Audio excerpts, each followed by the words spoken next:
Well, my name's Greg Haslam, and I'm currently minister at Westminster Chapel in central London with a wonderful history of amazing preachers like Lloyd Jones, Campbell Morgan and Artie Kendall.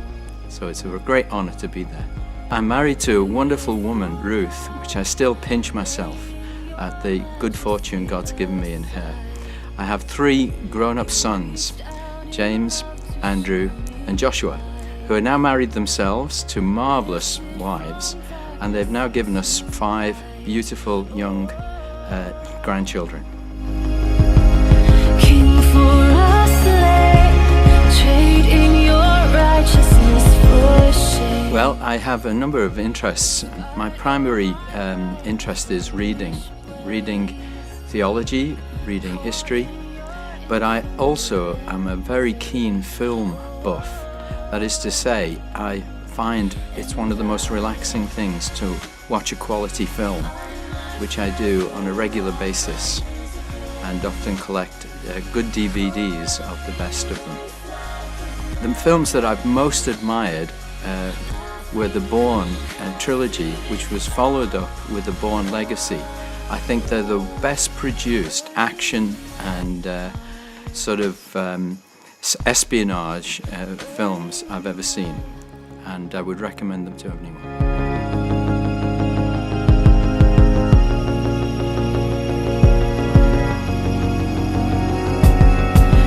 Well, I was born in Liverpool and grew up in Liverpool, only moved out when I was 16 years of age with my parents, but only 20 miles away, halfway to Manchester. Liverpool, I think, was a great experience for me, and I was very reluctant to leave but had to. So I think what happened is that around my teenage years I had 2 classmates at the grammar school I was at, Bootle Grammar School for Boys actually, and they were from different church backgrounds, but they had a pincer movement on me in terms of their witnessing to me about their new faith in Jesus Christ. And I called them good cop and bad cop, because one kept telling me about the danger of not believing in Jesus and that I would go to hell, which was a very sobering thing. And we were only about 14 years of age. And the other one was good cop. Neil was very impressive in terms of sharing with me and arguing for me to come to faith. And he is the one who invited me to hear Billy Graham relayed from London into the Methodist Central Hall on Lime Street in Liverpool. And I was the last person to get out of my seat because I was scared that Jesus wouldn't have me, but he did. And it changed my life radically to be led to Christ by my counsellor and walk out onto Lime Street that evening, seeing the world entirely differently than the boy who came in. You reached out in love to show me life, lifted from darkness. Well, I suppose that the exposure to amazing preaching of Billy Graham, which I'd never heard anything like that before, sowed seeds within me.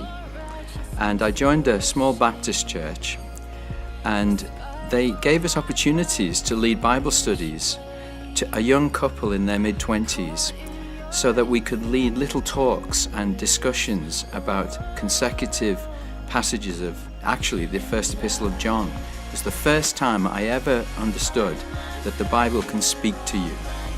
And at the age of 16, I went to Keswick and heard the famous John Stott of All Souls Langham Place teach through 4 chapters of 2 Timothy in hour-long sessions, which was amazing to me.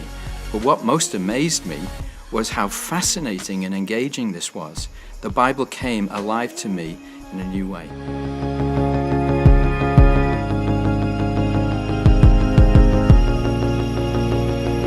Well, I have a great heart for younger preachers, to help them to have the elevated view of the Bible, its accuracy, and its power to change people's lives. But they also need to learn the skills of handling Scripture accurately, but also to help them engage in colourful speech and colourful illustration and connecting with audiences. And it takes time to learn those skills. And yet it's worth it because good preaching changes the world.